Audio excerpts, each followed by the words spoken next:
All right, here we go. So welcome everyone to another episode of the PALCUS FYI webinar series. And this is, I believe, the fourth webinar in this series that we're doing on media literacy and media literacy in general. And today's webinar, I was excited about all of them, but this one is really cool because it's about public health. And we just went through a pandemic, right? And do you wear a mask? Do you not wear a mask? Do you quarantine? Do you not quarantine? Do you shut schools down? All this kinds of thing. And it like, not only from a actual health perspective was it confusing, but then it really divided a lot of us. And it's like, if you're not wearing a mask, you're not coming to my house. And all of a sudden you haven't seen people in years. And so there's a lot of, confusion and trust issues. And so I think this is so relevant for all of us. And so I'm really happy to welcome Dr. Pelikan J and Dr. Uiters E. Again, thank you for joining us. And I'm going to hand it over to you, Dr. J, to kick us off. Thank you. Yes, you're right. All of these things sort of came into play in a whole different way when we ended up in COVID. And it's always questionable whether we're actually done with COVID or where we are exactly, but we're in a different space. And but I think it's an important aspect to talk about because we've evolved a lot with the way in which, that wasn't supposed to happen, but that's okay. We changed a lot in terms of how we see the world and the way we actually trust the world, which is interesting. I don't know why I'm coming back to this, but that's odd. Okay, sorry, I think I was actually on the last screen, my apologies. So, we talked about how different media environments make and impact us in different ways. And especially when it comes to medical information, we definitely use it in a different way now. For example, we use WebMD in the United States a lot. People try to find solutions to their problems by going online. And in some cases, that has been a really good thing. But in other cases, it's also created this also area of disinformation and also confusion. I'll even give you a perfect example. I chipped a tooth and I had to go to the dentist because I'm getting ready to fly and I'm worried about, what's happening. And someone had said something to me about, you can get an air pocket and it can happen to your tooth. And when I said that to the dentist, he said, "Who actually said that to you?" He goes, "Where are they getting their information?" And I said, honestly, people tell you all sorts of things. And part of it is what they listen to, what they read, some of the things that they see online, some of the things that they assume to be true. And so that kind of brings us back to what happened when we went through the pandemic. And all of a sudden we have the coronavirus and we weren't really sure what it was and we weren't sure where it was going. And then it evolved into this, we're here, we need to take care of something and it has to happen now. And then, we were so worried about what it was and also the idea of how are we going to get better from it? And so every time you turned around, there was another story about it in the media. There was the, who's going to get it? Where are they going to get it from? Who do you trust? Do you trust the doctor? Do you trust these vaccines? One of the most controversial figures during this time was Dr. Anthony Fauci. People who didn't trust him, didn't believe him. And I think a lot of it had to also do with what was happening in the media at that time. And it got messier. And then we had the rise of deaths and, we've ultra, obviously this was 200,000 in the early stage, we're way at the million part. So it's a different thing.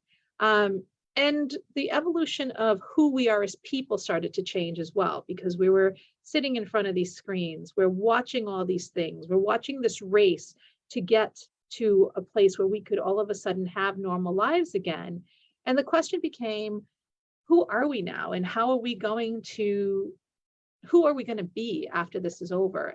And unfortunately, a lot of things happened besides the fact that there was all this mis and disinformation with the actual process of how we were going to get better. Then we also had the issue of people who sat in front of screens for hours on end and were very unhappy. So all of a sudden, we're starting to see all these things about mental health coming forward. Are we okay? It's not okay to be okay, like all of these things. And we actually are seeing a lot of that as an end result to what transpired from the lockdown, what transpired from people being home all the time, what transpired when we had kids who weren't in school, and what also transpired because we had so much disinformation. So this is why I think the science of media literacy is really important. One of the things that I find is that a lot of people are getting their information obviously from social media. So they go through TikTok, they go through Instagram, and they get little blips and pieces of information. And they don't question it. There's a lot of assumptions being made about the information from these sites. And I think we really do need to see more about what it is that's out there. You know, understanding like who funds the research of a lot of medicine is important, because it does tell us where the actual trajectory of that research is going to happen. What's clues can tell you about why it's there? What's the appeal for why people are following it?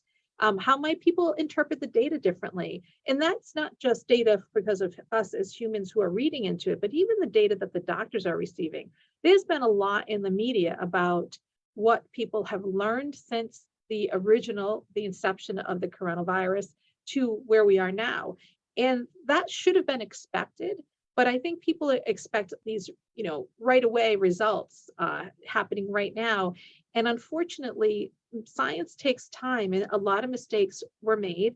One of the things I'm often told is that in public health, nobody really expected that people would question what was happening. And that creates problems. So we have to think about context and then also credibility. Where are you getting the source from? And do you believe in what they're saying because of who the source is? You go to a doctor, in the Portuguese community, we tend to have the same doctor we go to for many, many years. And it's really heartbreaking when they retire, because finding the next doctor is hugely problematic. And I know I watched this even with my mom, you know, and as she aged, her doctor obviously eventually had to retire, and it was heartbreaking. And that's a trust. There's a relationship that's being built. I don't think that people in the United States in particular, when it comes to medicine, have that same kind of trust evolving. People change doctors now. They don't know if their doctor is giving them the best of information. And so that's also added to, I think, the worry about how do we treat public health issues, because there are many of them and it's not singular. So I feel like we're also in this place, we're in the middle of the junk science. And you can tell we are because of the number of junk ads that we get. You know, the people who will tell you if you take this, you're going to be skinny. There's right now, I'm watching this whole thing about medication that is being used, I think, for diabetics, that everyone is now injecting into themselves because they'll get thinner, but there's consequences to that. And why are we not thinking about the consequences for the immediacy instead? There's a lot of things that are said about, you know, what vitamins to take, what minerals to take, you know, don't take this instead. Is this better? Is this worse? And then on the back end of all of this are also all the people who say, well, don't take any of that. Don't trust that. It's all bad stuff. So this has become, you know, sort of falls into conspiracy theories now too. It's not that it's just misinformation. It's now that, well, they're there to create, you know, different people. We're going to change who we are as people because of this. And some of this, and I always say this, you know, conspiracy theories they come from a place where there actually is a kernel of truth, but then it gets blown into what people perceive to be true. And that's when things start to go haywire. And so we had that. The other part that's shifted for us is that we don't do medicine the same way. We became telecom people in the United States. You saw your doctor via computer. And then you started to talk to a therapist via a computer. And now we're looking at people who are talking to bots for their medicine. That's scary. Their therapy. Oh my God. And because there were so few doctors available at one point, this is the direction that people started to head into. And this is concerning. And it's also more concerning as we see that AI is progressing, because there is this human factor that I think we need to acknowledge. The reason why we go to doctors, we get medicine, we want that also human being who we will trust will give us the best advice and provide us with the best of information. And now we're trusting a computer to do it. I don't know. You know, it definitely begs the question of, you know, the ethical component of medicine and where we're heading when it comes to that. But that's a reality. I wanted to mention this film, The Social Dilemma, and when I give this to you after, Angela, there'll be a link to where you can actually see the trailer for this. But for those of you who have Netflix, this is something I think that's worth taking a look at. And the reason excellent film. It is. It's an excellent film because it shows you not just how we are taken in by the information and the algorithm and so forth, but it really discusses the psychology of how technology is developed in order to do that. And, you know, there's this secondary story. This is one of the characters who's in there. So it's a documentary, but it also has like a little storyline going through. And it's really the manipulation of people and how easy it is for us to push this button or be fed some piece of information or be notified about something because we're in the middle of looking for things. So let's say you were looking for something about migraines and the algorithm is following you down the path of how you're actually finding that information. And then it's sending you to other resources. And some resources might be good, but if you click on one that isn't so good, then all of a sudden it opens you up to getting other sources of information that will put you in a place where you're misinformed about things. So I definitely recommend people take the time to watch it. There's a lot that is covered in this short amount of time, but one of the things that I always find really fascinating about this particular movie is how much it really tunes into how our brains are willing to accept this space that is created in mis and disinformation. So I think that's an important piece to note.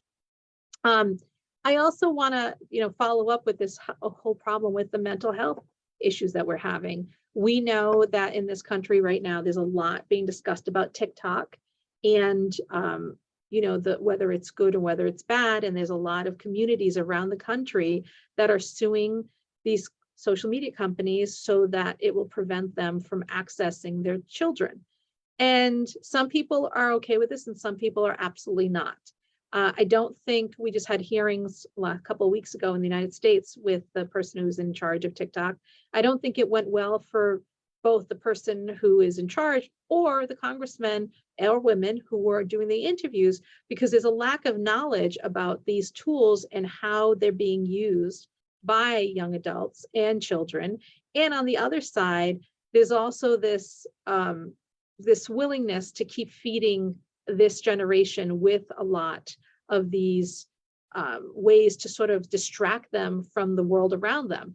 The problem is that there is a disconnect that's starting to happen. You start to look at kids, certainly in schools, you see this quite a bit. They don't interact with each other. They're on their phones constantly. They're not engaged in the same way. They're not conversing with each other. And so as much as they are together online, they're very much alone. And I think it's a really important thing to note, because this is where I think the mental health issues have started to develop, is that they're very lonely, even in these spaces. And while it creates this feeling and this sentiment, sort of this euphoria that, oh, everyone is here, but no one is there. And you're not actually having interpersonal conversations or relationships with people when you're limited by the screen. And so I think that's another part that needs to be incorporated. And this is an issue that has now become a major public health issue in the United States, because we're all seeing it. And it hasn't gotten better. In fact, I think it's gotten worse. And certainly the pandemic added to this when we were all home on our screens, and we needed those connections in that way. And it created, once again, that false sense of people being there. I've noticed in the last several weeks, I've been getting articles from people about, people who have opted out, decided, you know what, I don't want to be in these spaces anymore. And that they're happier people because of that. And this was one of them. They left social media for good. Are they happier? And in the article, this was done in the Washington Post, they are happier. Their friends are a little disillusioned with them, which I find fascinating, because they don't understand, why would you want to step out?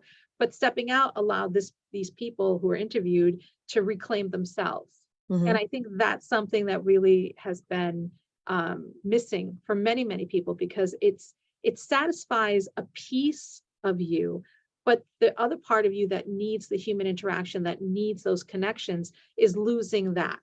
And that's where the alone together, I think, comes in. This was something that I thought was just important to share. Those who speak for public health are clearly conscious of the importance of communication, not only for raising awareness and providing needed steps, but also for earning and maintaining trust. To be high quality, the message must be accurate, specific, actionable, and easy to understand. This is where I actually think things went wrong during the pandemic. The message wasn't clear. Mm-mm. It wasn't accurate in some cases, and it wasn't easy for people to feel that they were getting some resolution or solace from the people who are, talking about the pandemic and giving us the public health messages. In fact, at one point along the way, I actually ended up having a conversation with the World Health Organization because they couldn't figure out why people were going left and right with all of this, what was missing. And ultimately, what I said is that I think because you needed media literacy to understand how people use their media today and how much it actually fosters their thinking. And when you're standing in front of a platform that people don't believe in, it just made it worse, and it kept going in that way.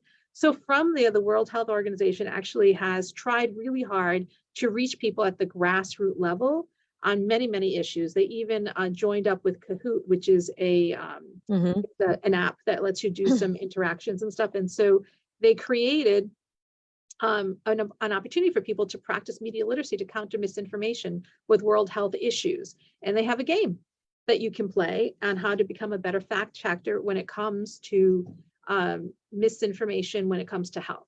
So I think this is something just for everyone. If you're interested in knowing more about it, when this is done, I'll leave this with Angela and she'll certainly be able to share this with you. But it's worth noting that this is the leap that we're taking now, is that public health organizations realize they have a media problem and that they need to fix it, because right now people do question whether or not what they say is truthful. And there's legitimacy to that, because we were in a very bad place during 2020-21. The fear was real. The mistrust was very real. We were already in play, right? That we already had all these other things that were happening around the world that put us in this place. And then we have a global pandemic, and it sets off another stream of where people just don't trust what's happening around the world. Is there Yes. I just have a question, because Sure. the game that the World Health Organization has put together, but there's a whole lot of people that don't trust the World Health Organization, right? 100%. So anything that they put out, whether it's a game or, Right. it could be very clear, Yeah. there's just inherent distrust. So will we talk about that as well? Just whether it's the CDC, the WHO, or other, I feel like there's just this kind of broad mistrust of any organization at this point. So this is where I feel like they need a better public relations person for themselves. And this is the truth. Like they've done badly by the way they service people. And I don't think it was meant to be an intentional thing. It certainly wasn't meant to be intentional, but the way it actually played out, unfortunately, put it in that space. You're right. There is a distrust of the UN, the WHO, like we could go down anything related, and it has to do with funding, who people believe are being paid off, right? Yes, who are getting paid off, who are getting money from to do the science. And that is concerning. And it is something that is fair. I think that's a very fair concern for everybody. People should have questions about that.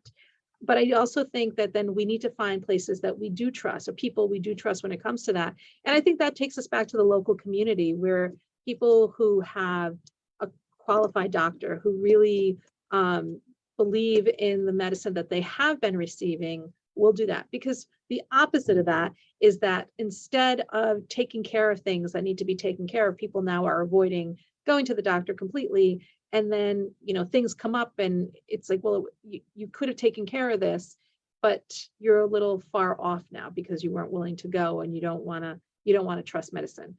And none of this is perfect, and that's the truth. But at least from my vantage point, what I'm trying to talk about more is how you can at least go to find information, be better at looking at information, be better at understanding information, so that when someone is actually saying something, it's not so, doesn't sound like it's a conspiracy. It isn't so misguided because you've already learned enough about the thing that you are concerned about to know that something about it, something that someone else is saying may be incorrect.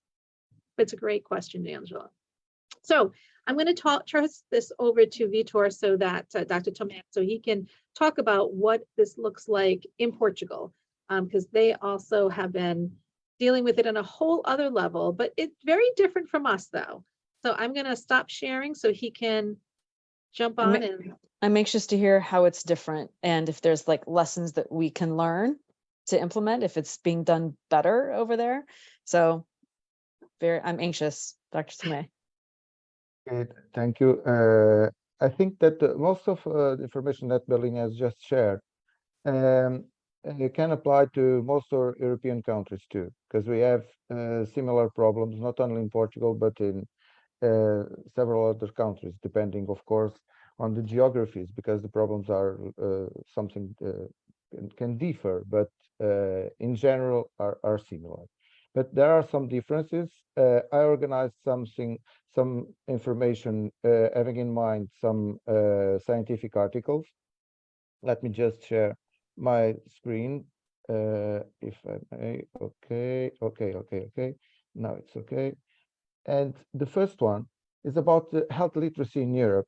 And the main idea is this study is not recent, is a study made before the pandemic, but it was already a problem, the health literacy. And some data from this study, this is the full study that involved a lot of different countries, but some results, they show, for instance, that at least 1 in 10 respondents showed insufficient health literacy, and almost half, let's say 47%, had limited health literacy.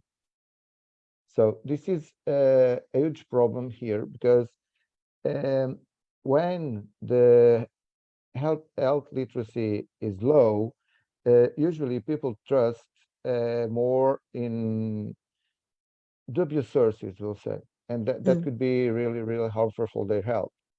And having in mind the discussion of this paper, for instance, limited health literacy represents an important challenge for health policies and practices across Europe. This is not a new problem. I would say that it's an old problem in Europe and also in Portugal. If we Dr. Tchamov, before you, sorry to interrupt, but just for those who may have not seen our previous webinars in this series, can you just briefly define health literacy and what that means? So if 1 in 2 people or 1 in 10 people have insufficient health literacy, that means they're not understanding what the information that is being presented to them, or, just to kind of level set, because I think that term is something that is also not well known in our community, right? Media literacy, health literacy, like what does that mean? Because we have a lot of different literacies, but in general, health literacy is the capacity to understand the information that is available about health, and available through media, not only through media, but mainly through media, because the research shows us that most people use information that is available through media to inform themselves about health, about problems, health problems, or issues that are related with health. If we go, and thank you for the question, because your question, because this paper really explains the situation. This is the same study, but applied only to Portugal. And the study shows that 61% of the surveyed population has general health literacy level problematic or inadequate. And this is a huge problem, and still a huge problem in Portugal. And these authors, Ana Rita Pedro, Odete Amaral, and Ana Escoval, in 2016, they argued for the necessity to implement a national strategy for health literacy. Because the problem is it's a deep problem in Portugal. If we focus in more recent research related to Portugal, for instance, we have this one, Media Health Literacy Scale, a conceptual frame and development of an assessment scale. This study involved 316 Portuguese adults, more than 50% were from the higher education. But regarding the main results, the 81.2% use the media to more or less frequently for inform themselves about health, and 81.2%, it's a lot. So the researchers concluded that at the same time that most Portuguese, they are not able to understand the information that is available through media regarding health. So they have low levels of health literacy. And at the same time, the study shows that the Portuguese adults seek information on health promotion and disease prevention, regardless of whether they feel able to understand the information conveyed. So whether they feel competent to evaluate the quality and safety of such information, and whether they feel able to analyze it critically.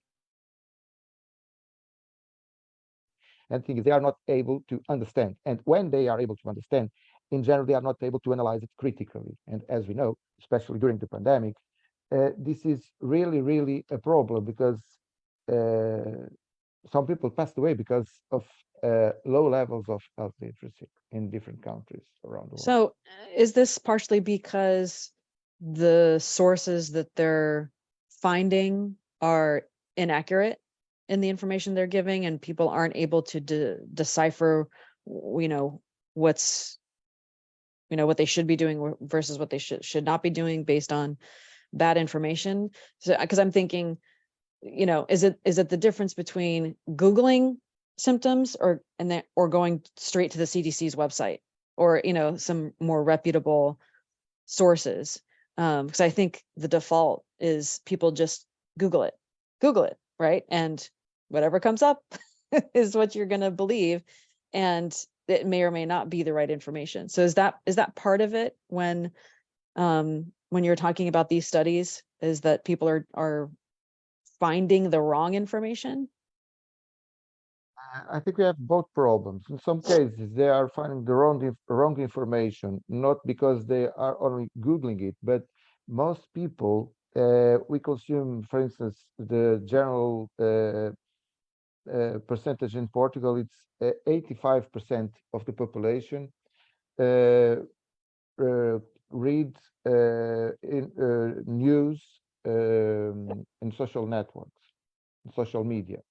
And in social media, the reliable information and the biased information, they have the same aspect, a photo, a title, so they are similar. And if you are not aware of that, this is not a reliable source, that is a problem, because the aspect, the screen is the same, okay? And at the same time, some people, they, as you are saying, don't trust for instance, the World Health Organization or other international organizations that are dealing with health issues. And thirdly, we have a problem that even if they have access to reliable information, they are not able to make sure to, I would say, to fact check this information. Okay. So we have different problems, but they are all related. For instance, if we try to understand what the doctors say, I read this article, it's from 2020. It's a doctor, Dr. Katia Rodrigues, and she explained that in general, people lack the knowledge and skills to assess the integrity of health information, most of which is unregulated or of dubious quality. Okay, and at the same time, she said, okay, but what can we do as doctors? And she said, okay, are the media an adversary or an ally? And in her opinion, she said that it will never be an adversary because it will be a losing encounter, because most people are consuming this information through media. So one of the solutions is that we have doctors and reliable scientists working with media and disseminating information through media. This is one of her ideas. But as Belinha explained, in Portugal we had also a lot of different problems related with COVID. And one of the websites that was organized by Carlos Gulbenkian Foundation, which is the most important cultural foundation in Portugal, and by the ISCTE, one university here in Lisbon. It was this website called COVID Check. And this website, the main aim of this website was to explain information, to fact check information, because on one hand, there was a lack of information, dubious information, or even incomplete information. And at the same time, there was a lot of misinformation, disinformation regarding COVID and other health topics. And this website started on the 9th of May 2020, and they fact-checked different news stories.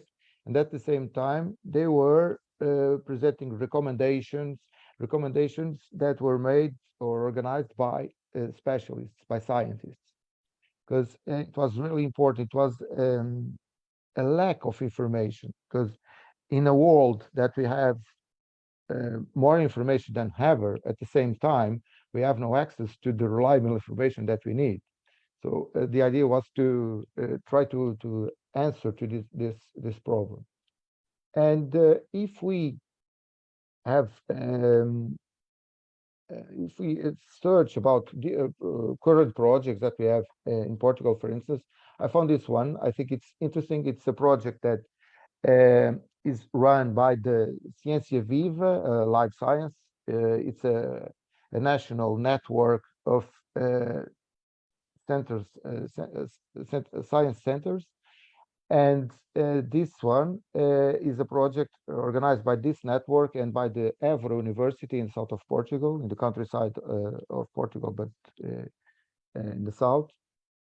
And the idea is to involve higher education students at the graduation level, master level, or PhD level, to organize an hackathon, to organize exhibitions, different exhibitions to secondary school students and low secondary school students. This project started in March, and the exhibitions will be available on the 28th of May. It's interesting at the same time because the hackathon main objective is to provide the university students with the necessary tools to create these prototypes. So it's not only related with health, but it's really related with media at the same time. And it's not only focused on schools, but also outside schools, in other activities outside schools. But if we try to focus in schools, and coming back to the European level, for instance, we have this information is from a project that's called Digital Citizenship Education.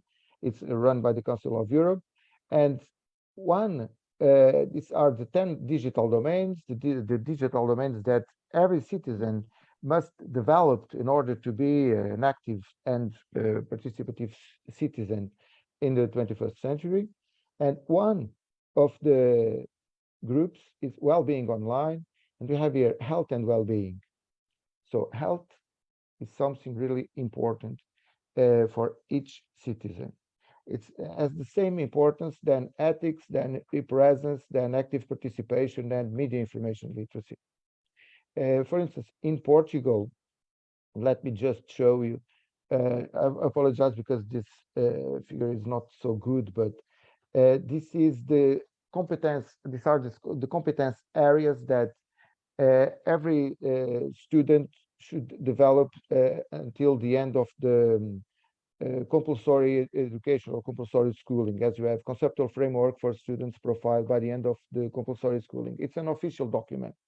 And we have here well-being, health, and environment.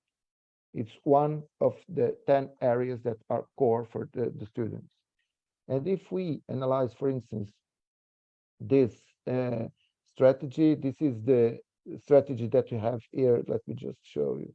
It's the national strategy for citizenship education. When we have a look, for instance, on page 8, I will share these documents with you. It won't be a problem, of course. We have here group 1. So the different areas of citizenship education, we have 16 different areas.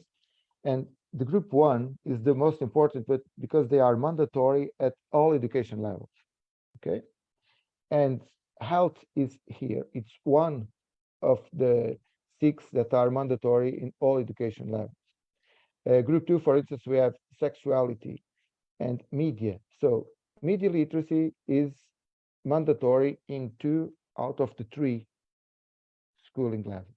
Okay, but health is completely mandatory in all the education levels. I think that when we analyze these documents, we have a general idea that if this is if health literacy is so important for the Ministry of Education, for the Ministry of Health and other, we can have a general picture that we really need to work in this area, and we really need to work through media, so involving scientists and other specialists in media, in health, working with the media and working also with the journalists, because the journalists have a huge responsibility here, okay, in order to share only reliable information.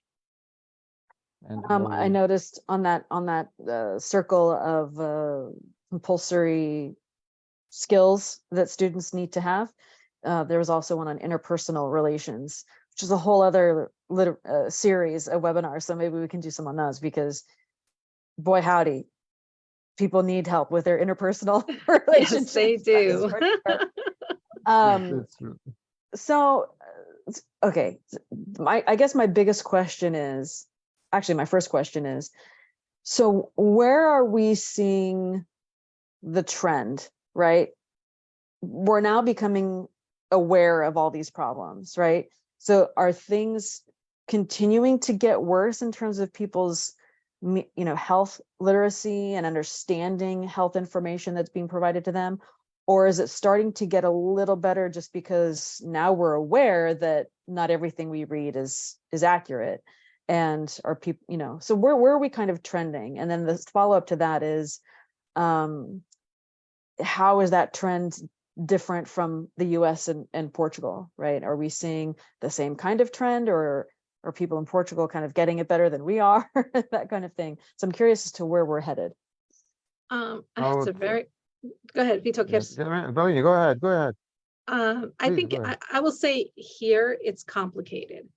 Unfortunately, what we see a lot more is that people don't want to talk about some of the big issues.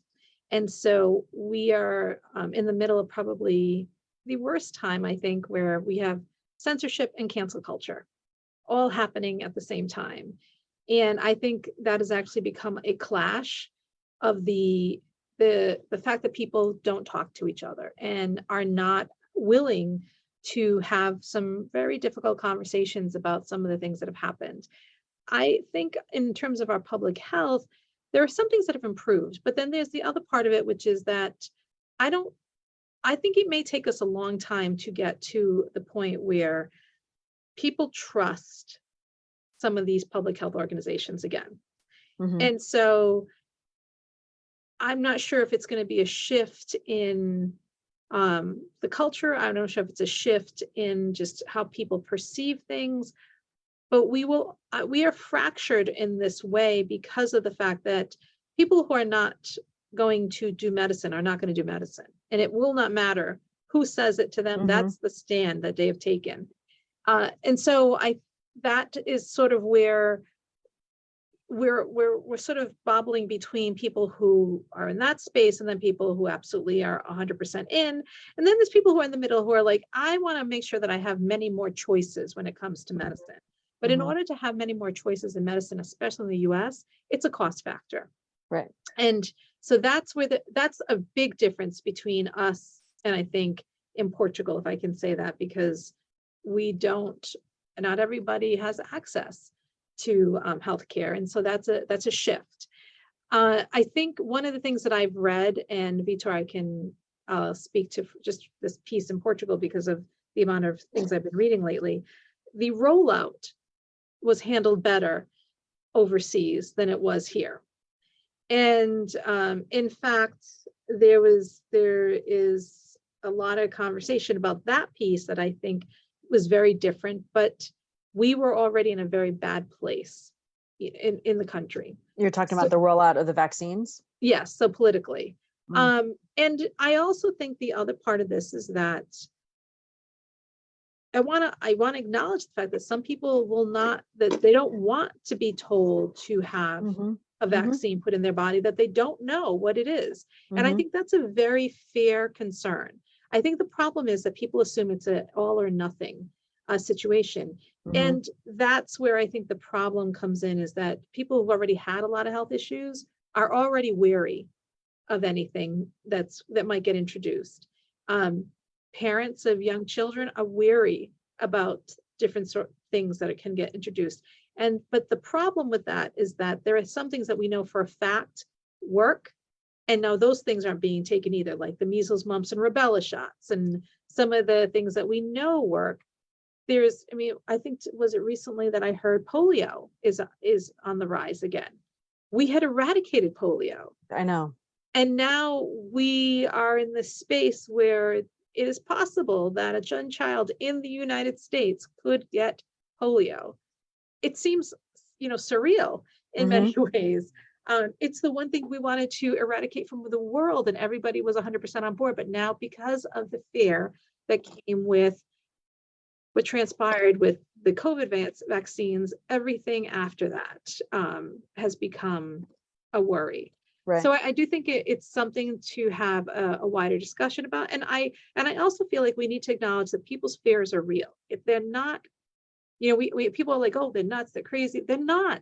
These are people who have real concerns, and they have a right to have those concerns as well. And I think we have to have a better way of having that kind of dialogue, so that, you can alleviate the concerns, give really solid, recommendations, and also be, considerate and thoughtful about what kind of media messages are out there that are changing the course of the way in which we are looking at information.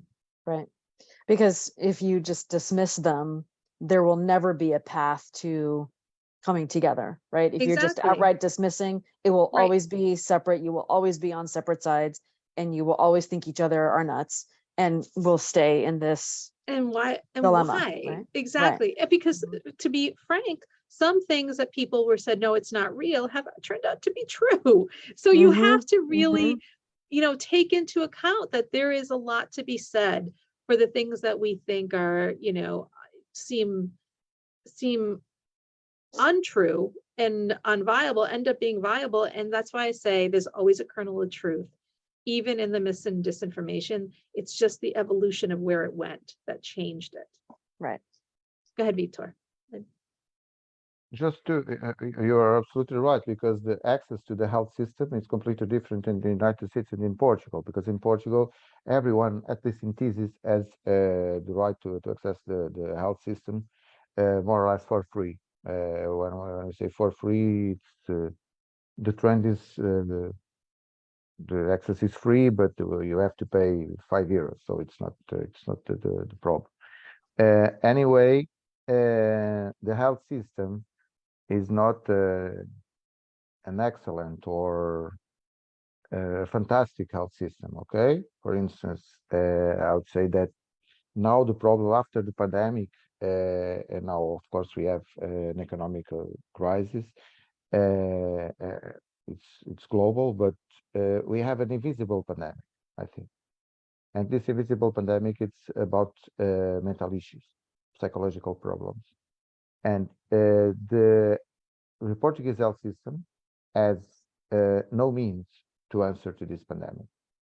And so you have to look for private medicine, private hospitals, and you have to pay. And it's a lot. It's really expensive. So it's hard to find a way. And at the same time, most people, they are not aware of how can I understand if I'm okay.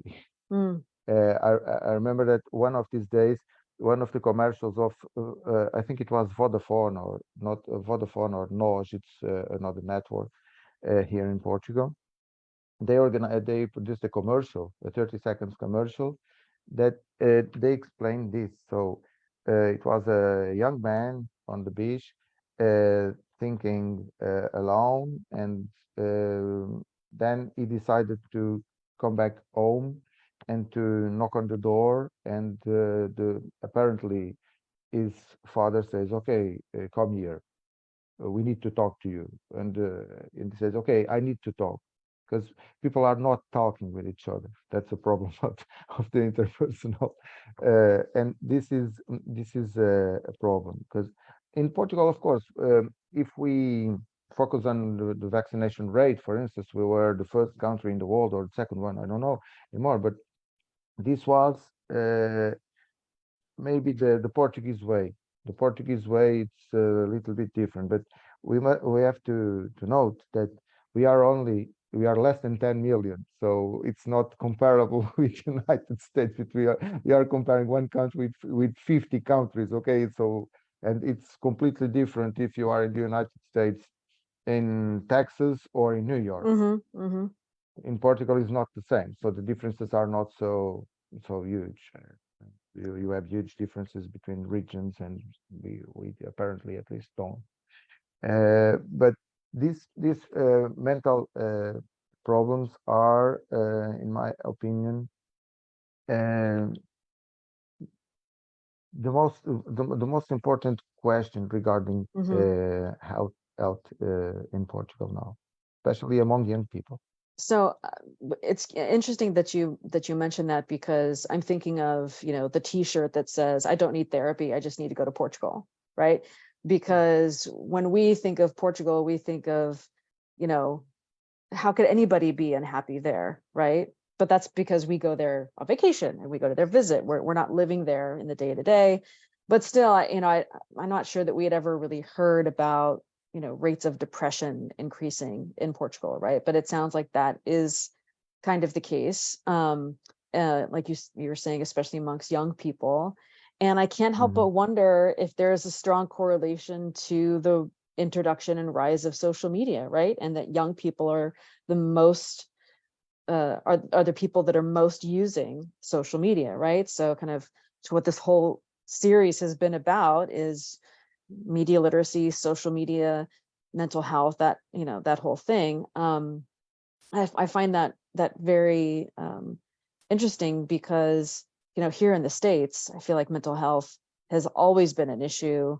Now it's has sort of a beacon light shined on it, still not being addressed adequately, but so I guess there is a rise in rates, Dr. Tchamov. Is that kind of what you're seeing in Portugal?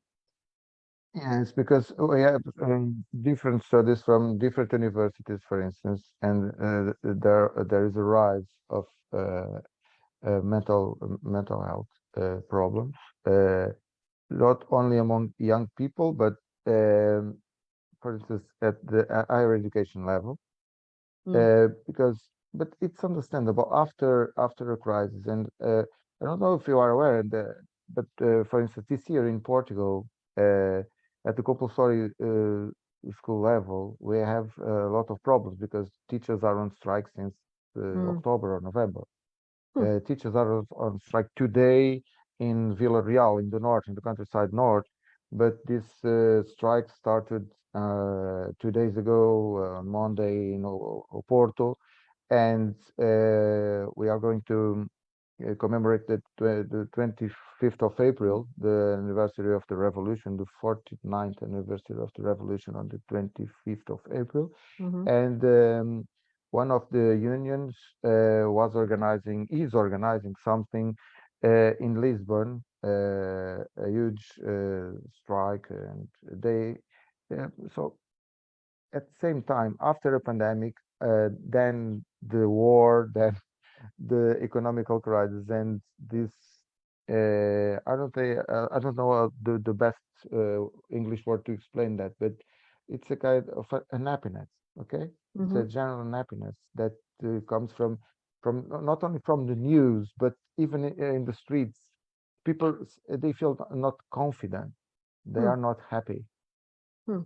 and it's and the research also shows that we have reasons to think like that. So we have just a few minutes left. What are some action items or kind of a checklist that people can implement in their daily lives to improve their health literacy? Anything from, if I need to look something up, go to these sites. What are some actionable things? Because like there was a whole lot of information here, and basically it's like kind of a free for all, right? Like you may Right. get the right info, you may not. So how do we help people improve their health literacy and make sure that they are getting the right information? I think the problem is that there's so much information on the net. And so for medicine, so the great thing is there's actually really good sites. Like WebMD is not a bad site to get information. That's a good quality site. The problem is that if you keep looking up whatever it is that you have a concern about, you then start to see that there are people who are posting their experiences with it. And medicine is individual. Your body and my body are not the same. We won't accept medications in the same way. We don't, we don't have the same experiences.